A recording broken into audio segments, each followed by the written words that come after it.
So let us start with the previous thing, that is concluding the chain surveying.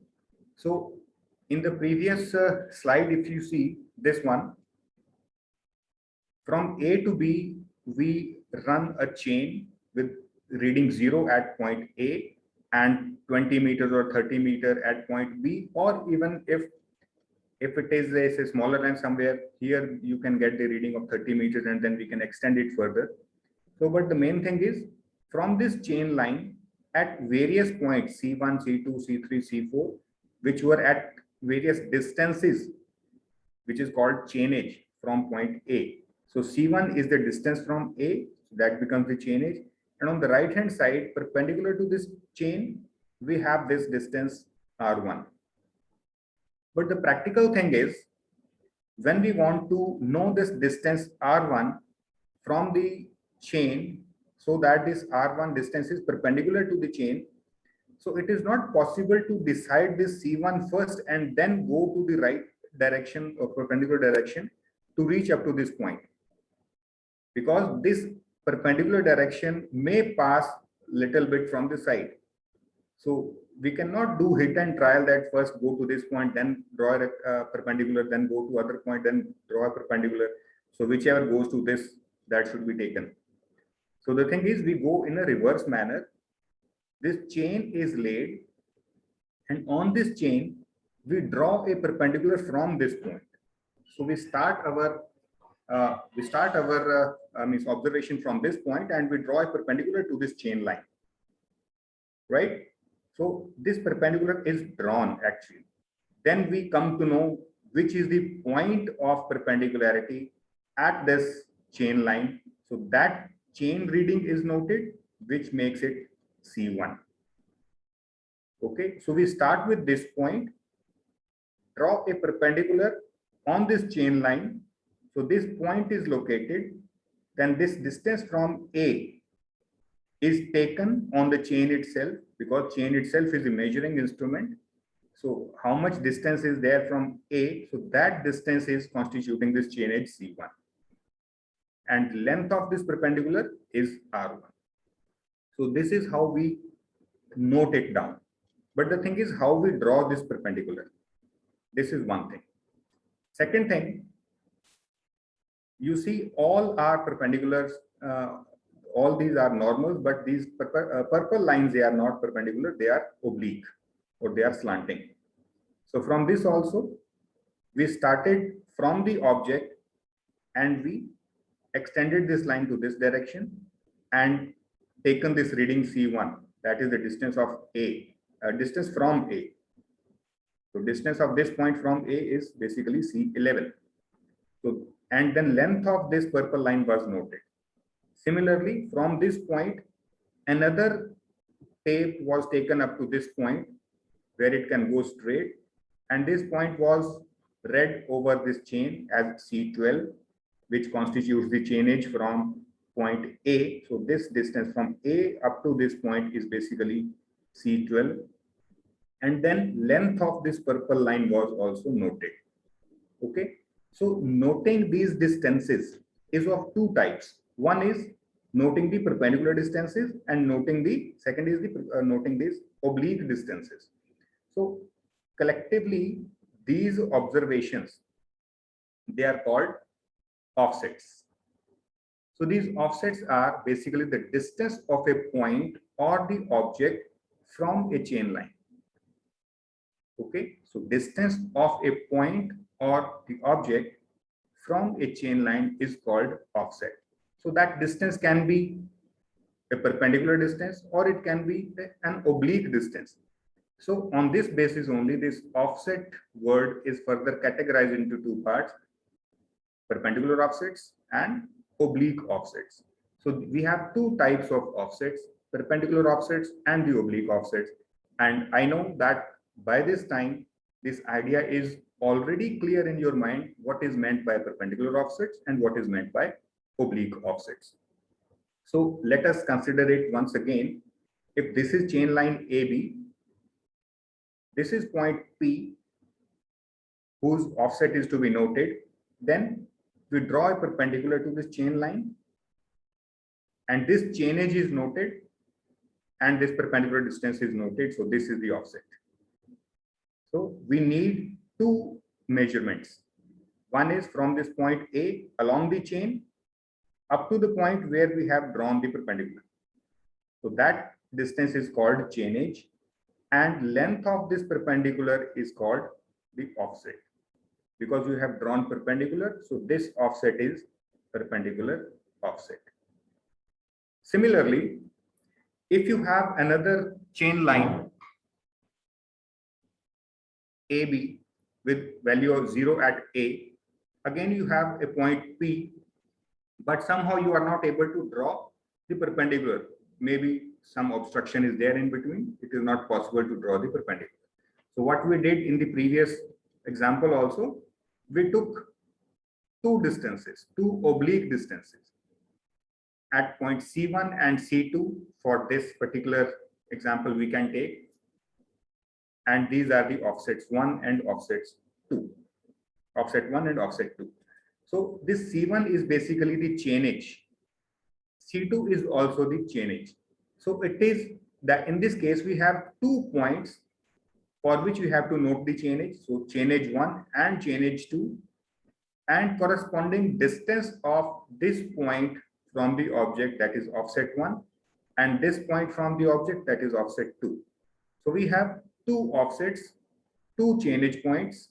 So we can draw this point on the drawing sheet also. This is called oblique offset. Now, there is a point, there is another chain, and we consider that this is the point P. In this case, we have this point P over here. We can draw a perpendicular over here, but we go for this type of reading or the oblique offset if we have some obstruction in between. Here, this point P is beyond the length AB. That means if you draw a perpendicular to this line length AB, so this perpendicular will be somewhere on the extension of this AB and not within this A and B. Sometimes this happens, there is no obstruction in between, but this point is beyond the perpendicular range of this line AB. So in that case also, it becomes necessary or mandatory to take oblique offsets. So now we can have these 2 offsets at 2 chainage points C1 and C2. So these are basically offset 1 and offset 2. These are the oblique offsets. So in this slide, whatever you are seeing now, you are seeing 3 different chains. And for every chain, we have a point P. The leftmost case is of perpendicular offset, and second, that is middle one, and the right side one. These 2 cases are of the oblique offsets. Now, the point to be noted between these 2, or the point of difference to be noted between these 2 is, for the perpendicular offsets, you have only one offset to be measured. And in case of oblique offsets, you have to measure one set of offsets. So these offsets are 2 in number, so they are to be noted together. That means if you do not have the value of offset 2, so there is no point of getting offset 1 also, because you will not be able to locate the point P. If you don't have, say, offset 2 over here, then having this offset 1 is as good as not having it, because you have just this distance, and this distance can be from this point C1, it can be here also, it can be here also, it can be here also.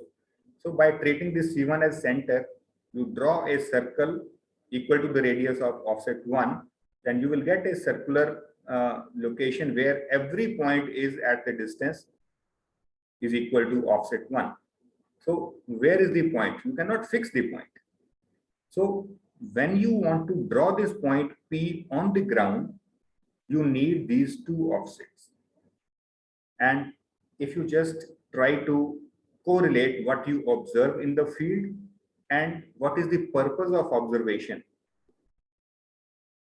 So it becomes clear that in field, we have to go and take the observations, note them down on the field book or on some piece of paper, come to the office or home and draw that observation on a drawing sheet to prepare a map. So on the ground, you have actually measured this distance that is called the offset. Let us say this is 10 meters. And this chainage is, let us say it is 8 meters. So from point A, it is 8 meters, then perpendicular direction 10 meters. So on a drawing sheet, you can draw a line AB in any direction, then start from A, as per the scale, mark a point at 8 meters distance. If you are selecting a scale, let us say 1 centimeter is equivalent to 1 meter. So you will be going 8 centimeters along this chain. Then from this, you will get a point over here. Then from this point, you will be drawing a perpendicular. So in this perpendicular direction, you will be moving 10 centimeters. So you will be able to locate this point on the drawing sheet also. So this is the purpose of the observation. Your observation should be complete in such a way that this ground point P should be recordable on the drawing sheet. So you should be able to reproduce this point P or draw this point P on the drawing sheet. So this is the purpose. So if you come to these oblique offsets, now you have drawn this line AB on the drawing sheet. You have two chainages, C1 and C2, and two values of offsets. So you, depending upon this chainage C1, you convert it on the scale. Let us say it is 4 centimeters. So 4 meters, so you will be marking at 4 centimeters, you will get point C1. Then let us say from this point to this is 6. So that value of C2 is 10. So from A, it is 10.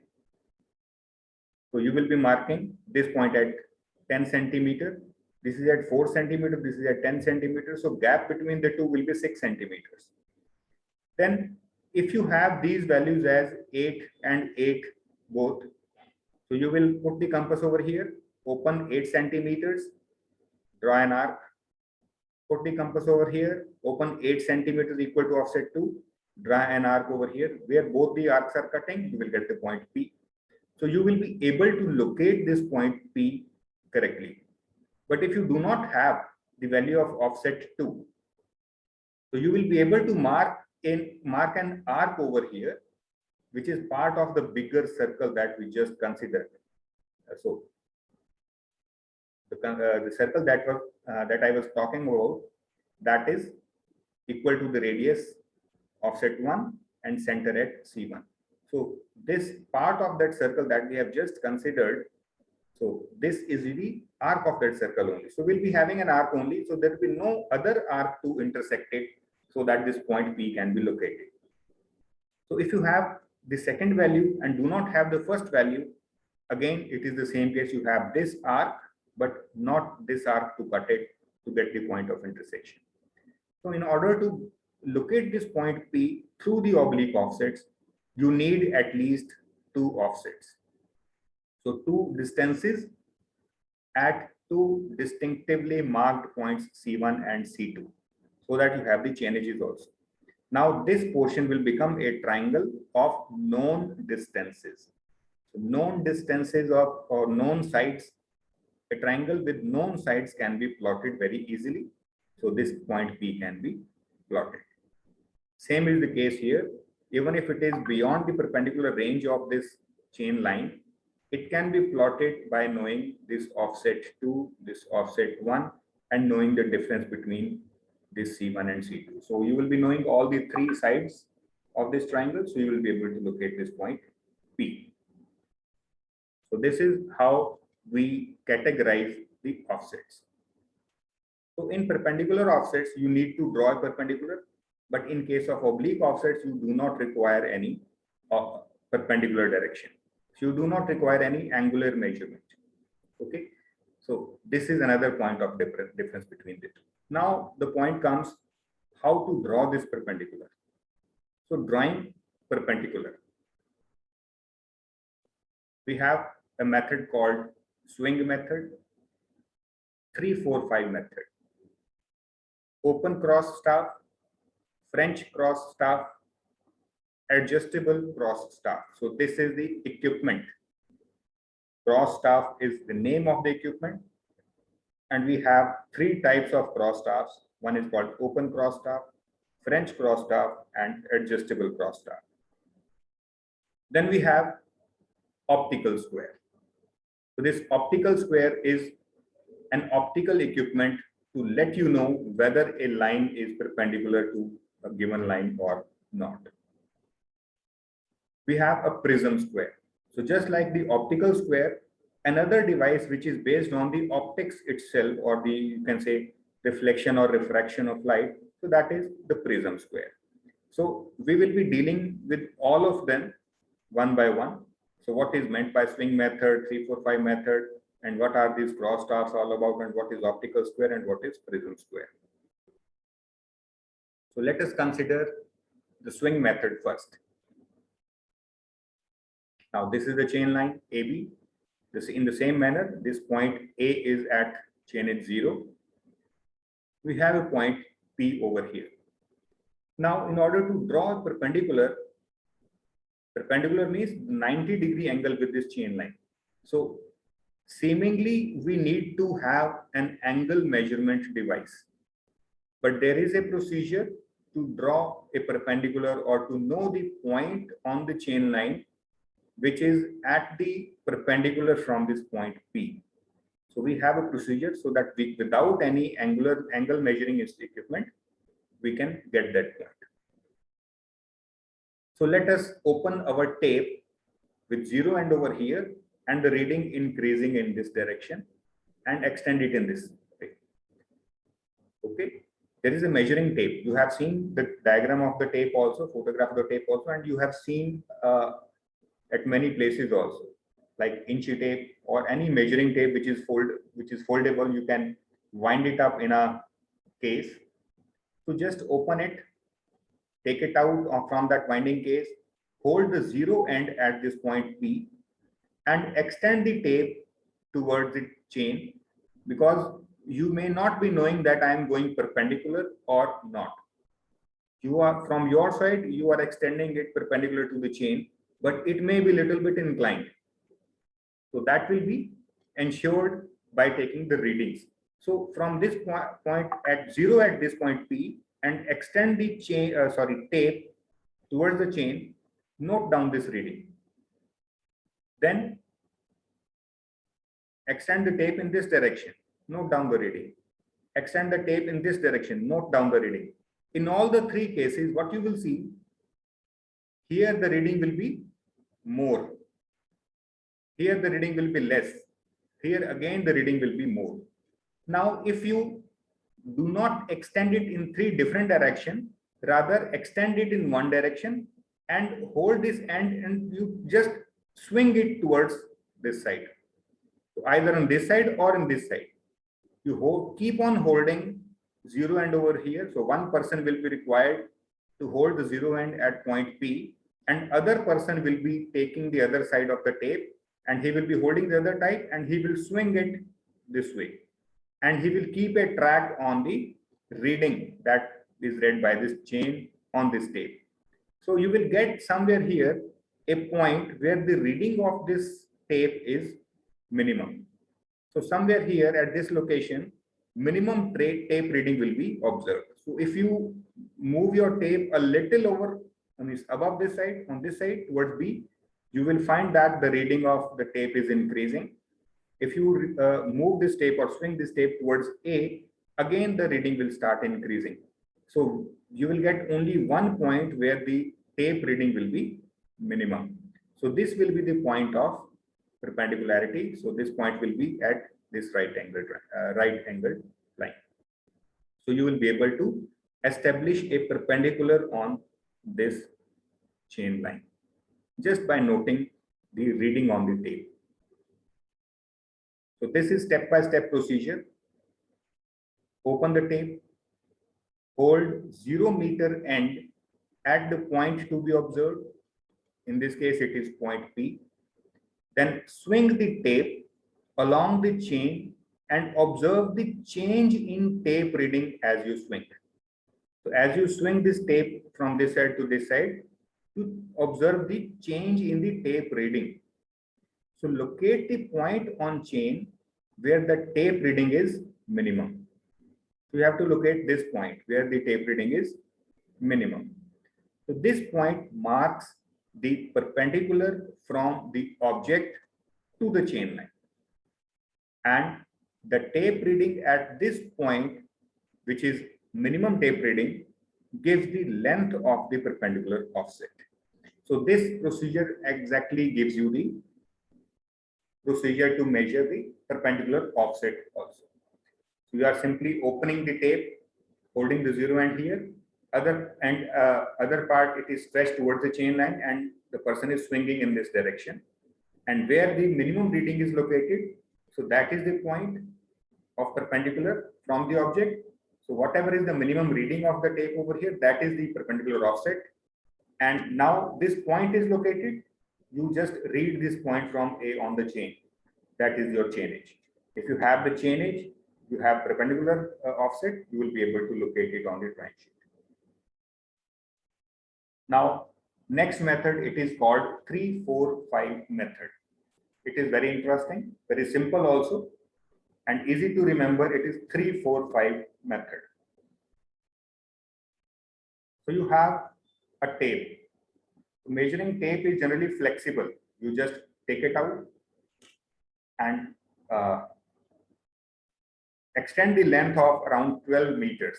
Just take at least 12 meters out of the tape box. This is the zero end, this is 12 meters end. And in between, these are 3 meters end, and this is somewhere here, it is 3 meters, it is 7 meters.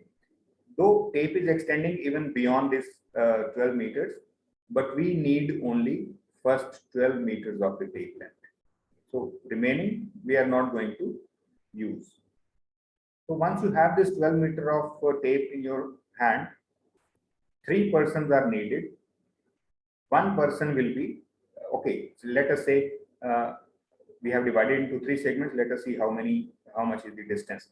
So this first segment is of length 3 meters because it is 0 and this is 3. Second segment is of 4 meter length, starting from 3 meters to 7 meters. So this distance is 4 meters. Then from 7 to 5, it is 5 meters. Now you get the idea. It is 3 meters, it is 4 meters, and this is 5 meters. So your method is 3, 4, 5 because of these values. 3, 4, 5 method. Now what you do, you hold a zero end over here and extend a 3 meters end over here. Then 7 meter end over here. Bring it back 12 meter end over here. So one person will be holding 0 meter end and 12 meter point on the tape, and he will hold them together. Second person will hold 3 meter point firmly and hold the tape. Then third person will hold the 7 meter point firmly and hold the tape. Now all these 3 persons will try to move apart at the maximum distance from each other, so that this segment 0 to 3 and 3 to 7 and 7 to 12, all these 3 segments of tape become straight. Okay, once these lines are straight, these tape segments are straightened. So this is 3 meters, this is 4 meters, and this is 5 meters, and this form a triangle, which is right angle triangle over here, because the Pythagoras theorem says square of 3 plus square of 5 is equal to square of 3 plus square of 4 is equal to square of 5. So this 3, 4, and 5 meter lengths of these sides, it makes a right angled triangle.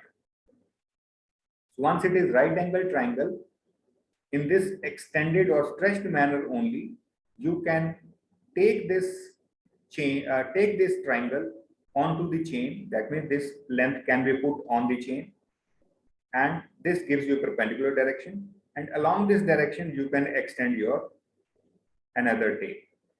Okay, so these this line 0 to 3 and 3 to 7. These two sides are perpendicular to each other, and we can hold one of these sides along the chain and other can give you the perpendicular direction.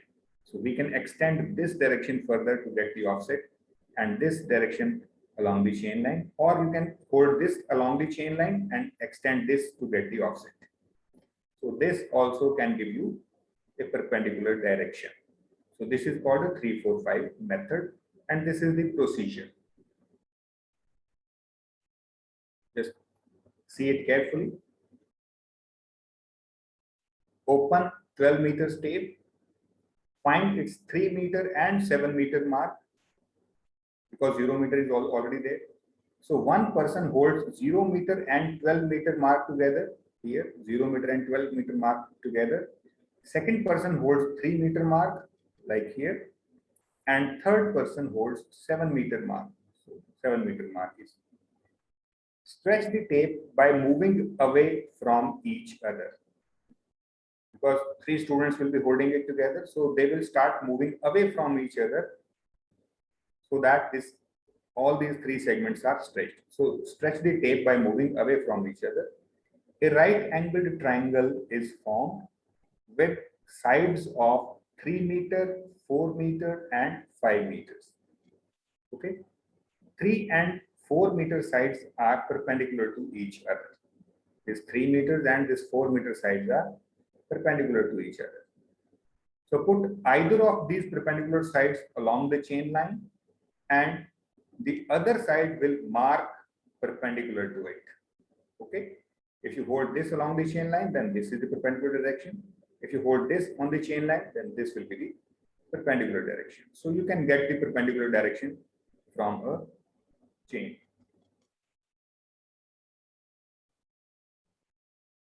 Now there is a question for you. See carefully. Is it possible to hold the tape from points other than 3 meter and 7 meter and still apply 3-4-5 method?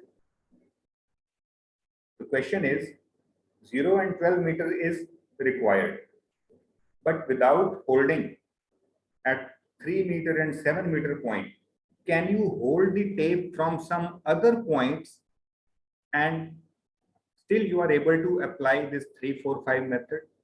Answer me yes, no, or can't say through this poll. I'm launching.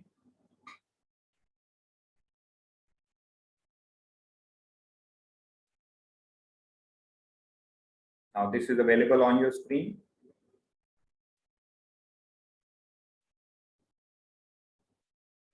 Can we hold it from some other points other than 3 meter and 7 meter?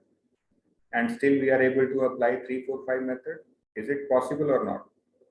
I have received 1 response, 2 responses, 1 is correct and other is wrong.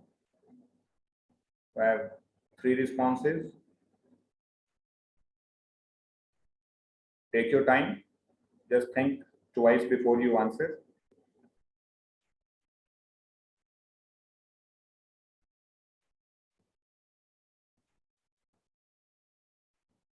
Only 3 students have responded. Yes, 4 students have responded. 2 are correct and 2 are wrong. 5. Hurry up, please. Out of the 8 students connected, yes, now 6. 2 students are left. I want 100% participation in this course, please. 7. 1 student is left. Even if you don't know, you can opt for can't say. Okay, now all the 8 students have responded. I have to end this poll over here.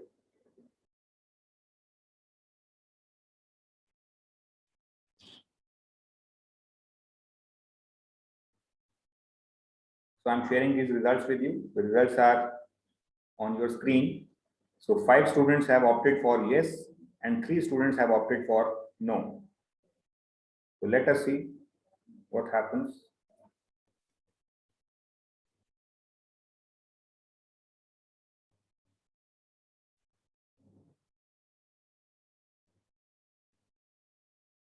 The screen is visible to you? Yes, sir. Yes, sir. Okay, thank you. Now, the question is it possible to hold the tape from points other than 3 meters and 7 meters and still apply 3, 4, 5 method? So 5 students have said yes and 3 students have said no. Yes, it is possible. It is possible to hold some other points other than 3 meters and 7 meters. And there is not a single possibility. After we hold 0 meter and 12 meter mark together, there are 6 different ways to hold the tape to apply 3, 4, 5 method. There are 6 different ways. Of course, you have to hold 0 meter and 12 meter mark together.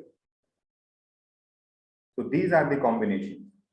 You can hold 3 and 7 meter mark, 3 and 8 meter mark, 4 and 7, 4 and 9, 5 and 8, 5 and 9. Now you just think these are 6 cases, and we in the previous slides we just discussed this 3 meters and 7 meter point, because from 0 to 3 meter point it becomes 3 meters, then 3 to 7 it becomes 4 meters, and 7 to 12 it becomes 5 meters. If you take the second case, 0 to 3 it becomes 3 meters, then 3 to 8 it becomes 5 meters, and then 8 to 12 it becomes 4 meters. So in that case also 3, 5 and 4, 3 meter, 5 meter and 4 meters. So this will be a right angled triangle again. Now if you consider this 4 and 7, 0 to 4 meter it will be 4 meters, then 4 to 7 it is 3, then 7 to 5 it is 5. So it is also dividing this 12 meter chain into 3 segments. One is of 3 meters, other is of 4 meters, other is of 5 meters. Now, likewise, you can check for the others also. Let us say this last 0 to 5, it is 5 meters, then 5 to 9, it is 4 meters, then 9 to 12, it is 3 meters. So you have these 6 different ways to hold this tape, and still your tape will be divided into 3 segments, one of 3 meters length, another of 4 meter length, and the third one of 5 meter length. Okay, so these are the 6 different ways. And these 6 different ways are if you hold 0 and 12 meter mark together. So this is required. But without this also, if you just add on one more person, then you can have any number of cases, any number of ways to apply this 3, 4, 5 method. That means 4th person will be holding 0 and 12 meter mark together, but he is not at the vertex of the triangle. Let us say one person holds 1 meter, second person holds 4 meter point, third person holds 8 meter point. You just write it on the paper. One person is holding 1 meter point, second is holding 4 meter point, third one is holding 8 meters point. Then if you extend, all the 4 persons are moving so that 0 to 12 meter mark person is in between 1 and 8 meter mark. He is not moving away to stretch this tape. He is acting on this 1 and 8 meter mark so that he remains in the straight line of 8 to 1 meter. In that case also you will be able to apply 3, 4, 5 method, but generally it is avoided. It is only generally we go for 0, 3 and 7 meter because it is convenient and it easily understandable. So 0, 3, 7 and 12. But if you continuously keep on using this method, you will find that just by continuous holding this tape and stretching, the graduations which are marked on the tape, they get faded away. And you are not clearly able to locate the point of 3 meters and 7 meters. In that case, you can go for 3 meters and 8 meters. If both the points are not visible, you can have say 4 meter and 9 meter, or 5 and 8 meter, or 5 and 9 meters. So you can have any combination. So this is possible to have some more combinations to get this 3, 4, 5 method applicable. So is it clear to you? Yes, sir, but the 4-point case is not so clear, sir. Which point? Like 4 person holding the tape. Okay, four persons holding the tape. The thing is, the fourth man who is holding 0 and 12 meter mark, you just assume that you have tied this point 0 meter and 12 meter together. You have tied them together, but no person is holding. Now you simply have a 12-meter loop. Is it okay now? Yes, sir. You are willing to say that 0 and 12 calibrated tape will be tied and there will be a loop. Yeah, you just tie this 0 meter and 12 meter together. So you will get a loop only. So now in the loop, you have to hold at 3 different places so that the distances between these points is 3 meters, 4 meters, and 5 meters. And there are infinite number of cases possible here. Is it okay? Yes, sir. So now is it clear? Okay, sir. Okay. So you can try it at home also. Yes, sir, I have will. it. Yeah, you can try it at home if you have the tape, and otherwise you can hold a rope. You can get a thread of, say, on some reduced scale also, say 12 feet long instead of meters, or even if you have very small loop, say 12 centimeters, you can get it. Now, moving on to the next slide, which is giving you the views of cross staff. So these are the views of 3 different cross staffs. First is the open cross staff. So what is this cross staff? What you are seeing is, this is a cylindrical pipe which can be mounted on a stick. There any rod, you can say. So we can mount this pipe-like structure on the rod, and we have a wooden cross sign which is perpendicular to each other. So this strip is exactly perpendicular to this. So this is ensured by the manufacturer itself.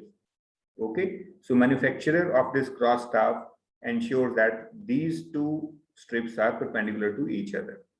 And at the end of each of the strip on both sides, that means there are 4 ends.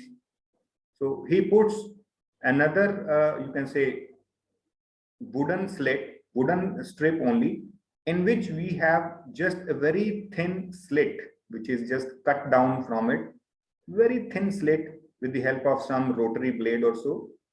So these are called vanes.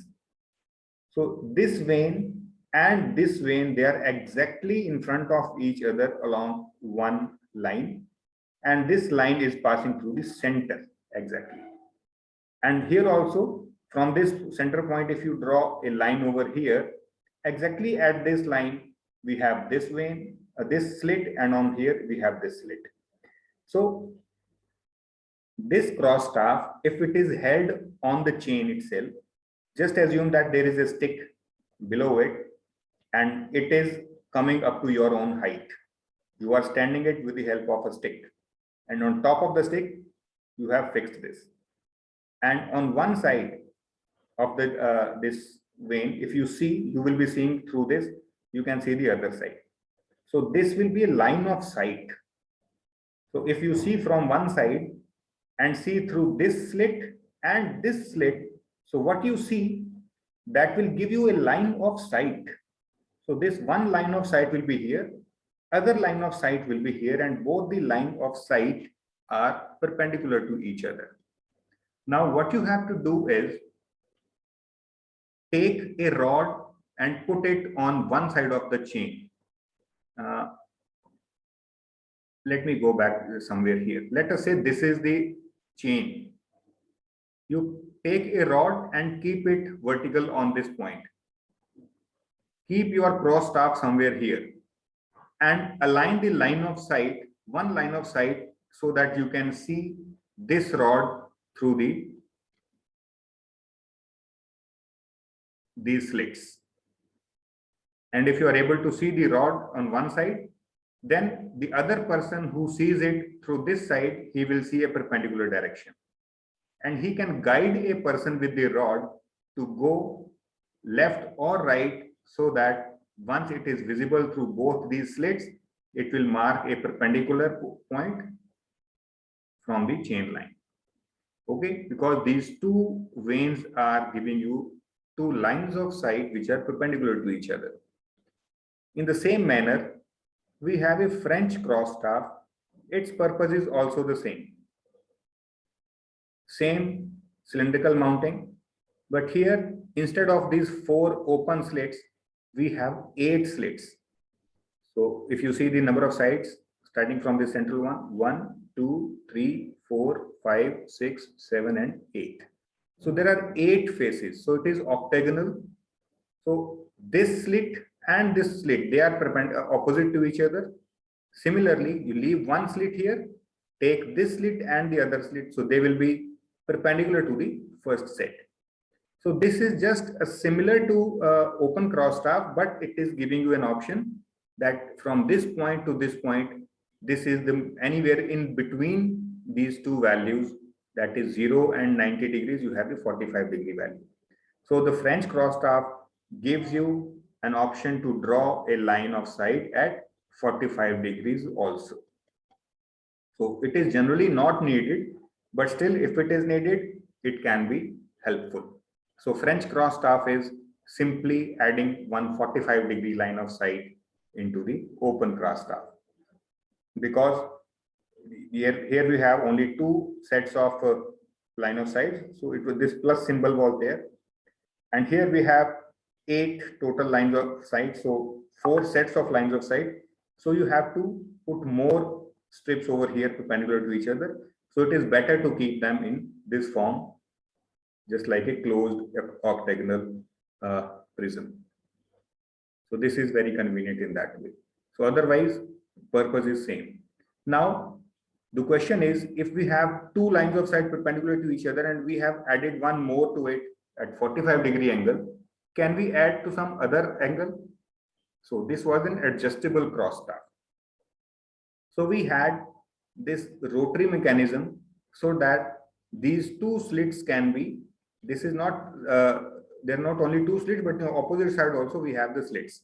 So we have 2 sets of slits which can be adjusted at different angles. You just rotate it and one slit will be here, other slit will be moving away, and somewhere here you will be able to read the angle. So once this comes out to be at 90 degree, so this slit which is giving you in this direction, and this slit will come somewhere here and it will be giving you view in this direction. So both will be perpendicular to each other, and you can have any angle in between 0 and 90 degrees. So this is called an adjustable cross staff. So this is very initial kind of equipment. You might be thinking that why it is needed. It is required for just for the sake of your knowledge that from where we have developed the latest equipment. These days we are not using them, but the thing is the concept starts from this point. And if you don't know these equipments, then using the advanced equipment is just like a machine learning only without any concept. If the machine is giving you some erroneous reading somehow, then definitely you will not be able to check it out. You will not be able to put a check on that electronic device, and you will be totally relying on it, and your entire work will be wrong. So if you know it conceptually, then you will be able to see even whether my electronic device is giving me correct results or not. Now this is an optical square and this is a prism square. So what is optical square? We have one mirror over here, another mirror over here, and these 2 mirrors are arranged at an angle of 45 degrees with respect to each other.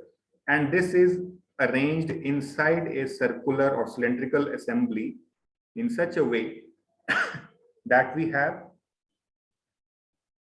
some opening over here, some opening over here, and some opening over here. So this is to be aligned along one side. one side, and this is giving you the perpendicular side. Now the thing is, this apparatus optical square can be operated by single user, single person only. What you see over here, it is not P, it is basically a flag. And here also it is a flag. That means on the chain line, on one side, you have to put a rod with a flag on it, or you can simply any rod which you can see. And you put this optical square on the chain line itself, because there is some rod underneath also. So you have to hold it on the chain line and see through this side. So once you see through this, you get the mirror. Mirror will reflect your line of sight here. So this mirror will reflect your line of sight here. So this is going to give you a line of sight perpendicular in perpendicular direction. Similarly, if it is arranged, moved in other side, that means this side and this side, it will be giving you line of sight towards this. So if you are exactly at perpendicular direction side, then you will be able to see this flag. You will be able to see this flag. So once you are seeing this flag, so this line of sight will give you a perpendicular direction. This is an optical square, but it did not last for long. The use of optical square was very soon replaced by the prism square, because these were two mirrors. So holding these two mirrors at 45-degree angle, that was a problem. And if disturbed, its repair coming back to it, that was a problem. So in order to avoid it, a glass prism was used, in which it is basically a prism of 5 sides. So this side and this edge, if you see the edge, these two edges are perpendicular to each other. And this are arranged in such a way, if extended, they are at 45-degree angle to each other. And this can be anywhere. You can even cut it a little bit inclined also, but it was basically cut in a symmetrical fashion. Now it is a piece of glass. If you see through this face, this is the point of incidence.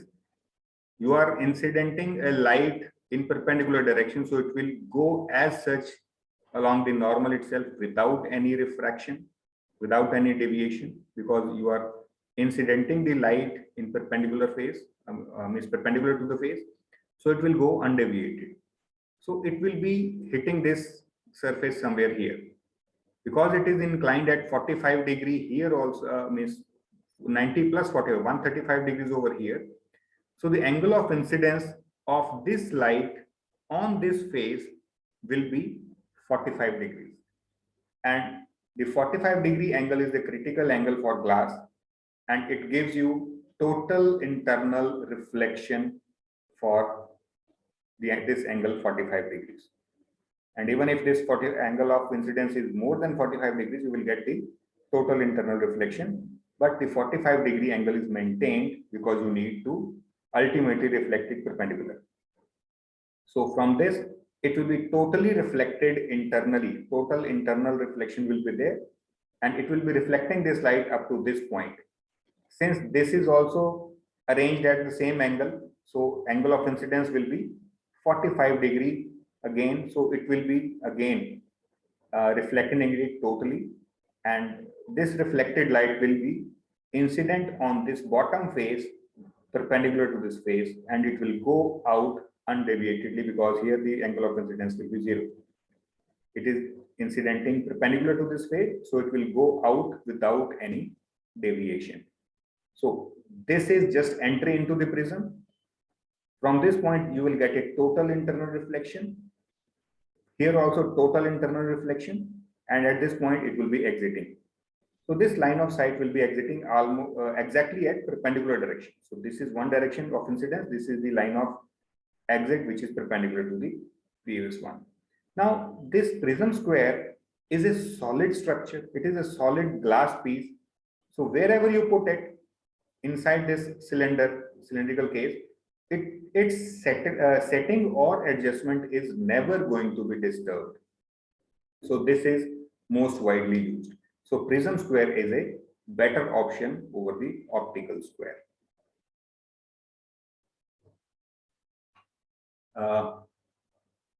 We are still left with around 50 or 30 minutes. So let us consider the next topic, that is called the ranging. Now you see what is written on the screen. When a survey line is longer than a chain length. Now you have to just imagine what is the chain. You have seen in the photograph what is the chain. If you extend it fully, it is of 20 meters or 30 meters length. So chain length is, most common chain length is 30 meters. So what this line says is, when a survey line is longer than chain length, that is longer than the 30-meter size, it is necessary to align intermediate points on the chain line so that the measurements are along the line. So we have to extend it basically.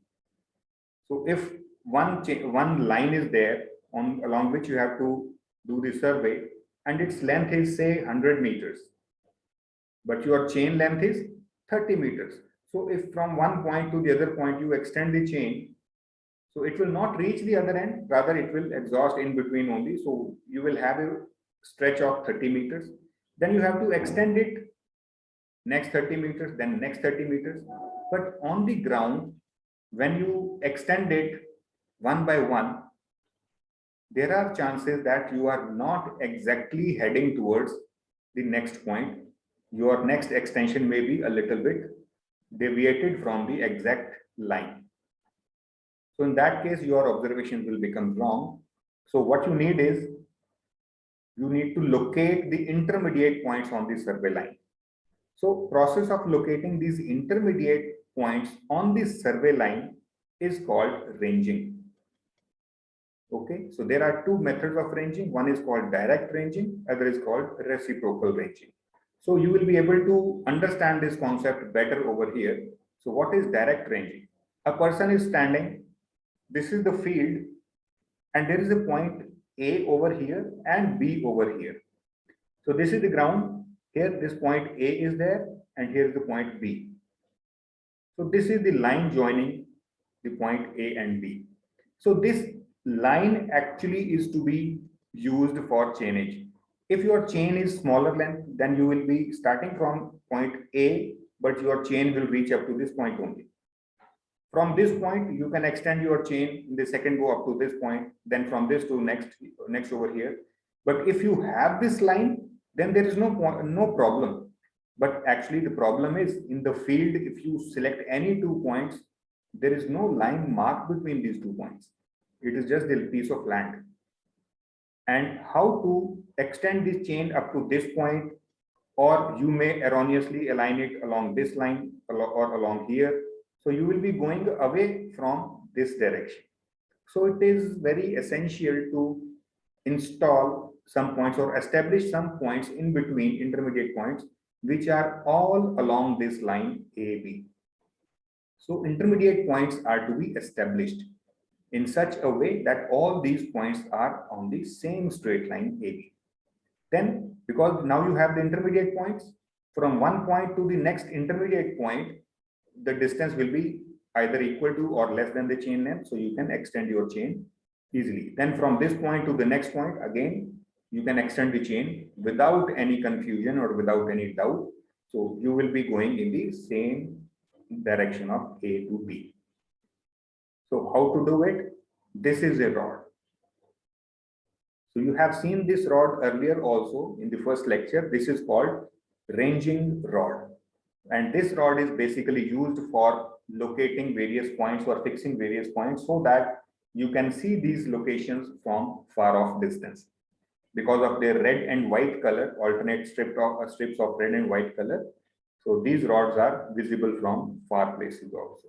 So one rod is to be fixed at this point A, and another rod is to be fixed at point B. So this is far off point, so that's why this rod appears to be smaller.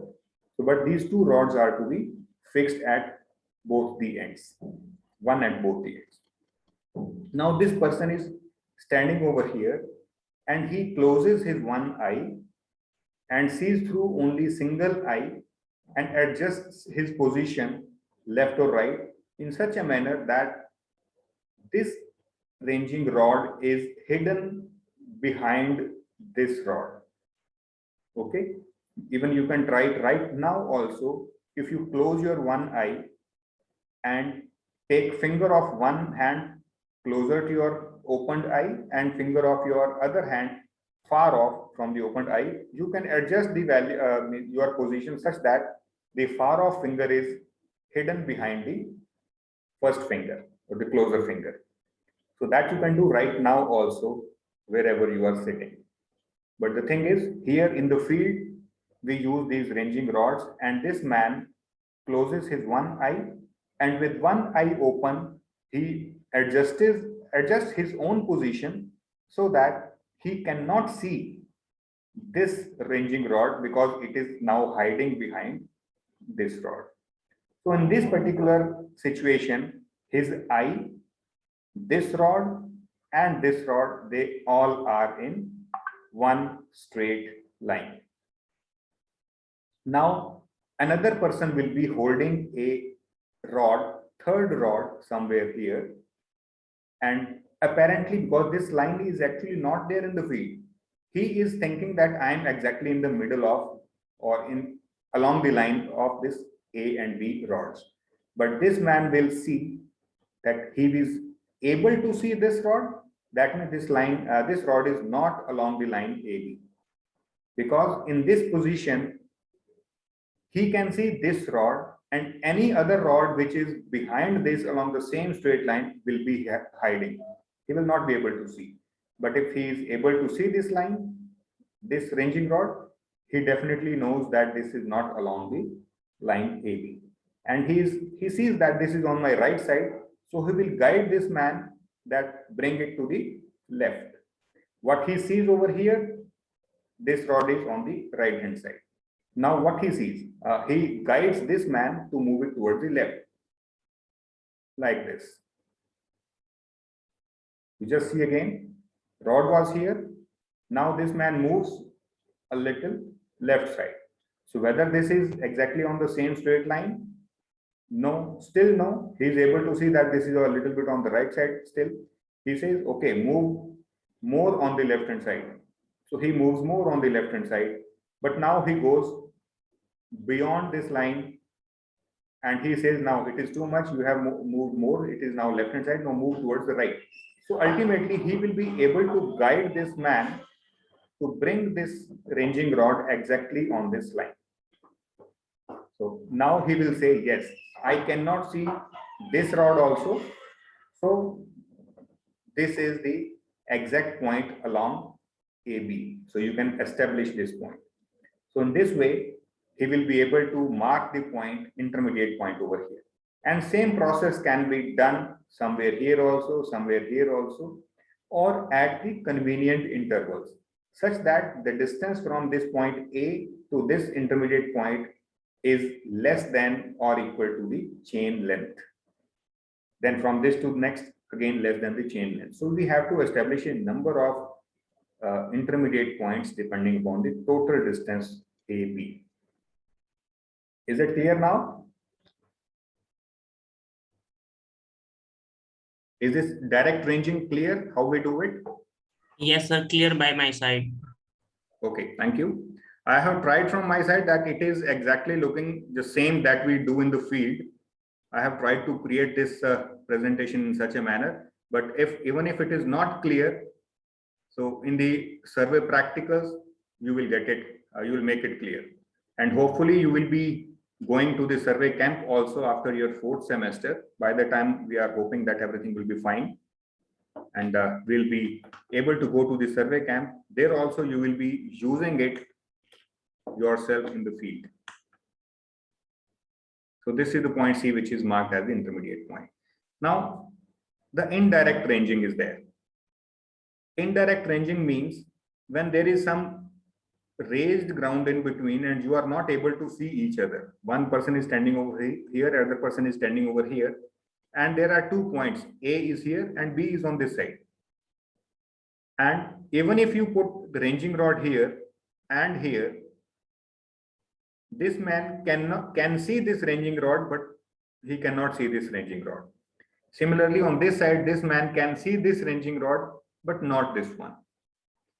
So in this case, how he should adjust himself along this point, this line A and B? It is not possible for him. To best of his efforts, he is not able to locate where is this point B, because this point B is not visible. Even the top point of this ranging rod is not visible because of this high elevated ground in between. So what is to be done? One ranging rod anywhere on this raised portion. So this line, this ranging rod may not be along this line AB, but this should be visible to him. So he has, third person has to take this ranging rod here so that it is visible to him. And this line of sight can be established. He can establish this line of sight. Similarly, this ranging rod somewhere here is to be put, which is visible to him also. So he will establish a line of sight from this ranging rod to this ranging rod. So he will ignore this ranging rod. He will establish a line of sight between this and this ranging rod. Okay. Now, these two ranging rods are not along this line AB. If you see it from the top, this portion, this raised platform or raised area is seen in this shaded form, and these are 2 points A and B. And what we know is this N1, which is the location of the first ranging rod that we put in between, and it is establishing a line of sight from A to N1, and there is a rod which is aligned along this A and N1. Okay, the second rod which is put can be aligned in between this A and N1.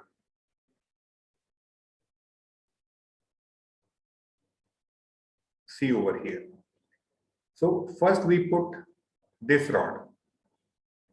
Once we put this rod, he can see this, and he can establish a line of sight. Now, this rod which was put additional, this man can guide this rod exactly between these two rods. So this is by direct ranging, the procedure that we have just seen in the previous slide. Okay. So this fourth rod, it is exactly on the line of this A and this rod. But this line is not exactly matching with AB. Now coming again. So this N1 and M1. So this rod is aligned along AN1, but it is exactly not aligning along AB. So this is a wrong orientation. Now, but because the second man at B, he is able to see this rod M1, he knows that I have to establish this line of sight, and he knows for sure that this N1 is out of ranging. So this man will guide N1 to come to this location N2. See carefully. From N1, this man B will guide him to move to point N2, so that B, N2 and M1, they are in the same straight line. Now this man sees that N1, N2 is again now out of this side, but he thinks that this is the exact orientation. Now he will guide M1 to move along this line A and 2, and he will fix a point M2. Similarly, now this point B and M2 will be guiding this N2 to move towards this N3. So slowly and slowly, what you are seeing is that these two rods are coming along this AB, and after few trials, both these rods M and N will be exactly along AB. this A person standing at point A will be able to see that these two rods or M rod is in between A and N, and he will be able to see for the same position of these rods, N is in between B and M.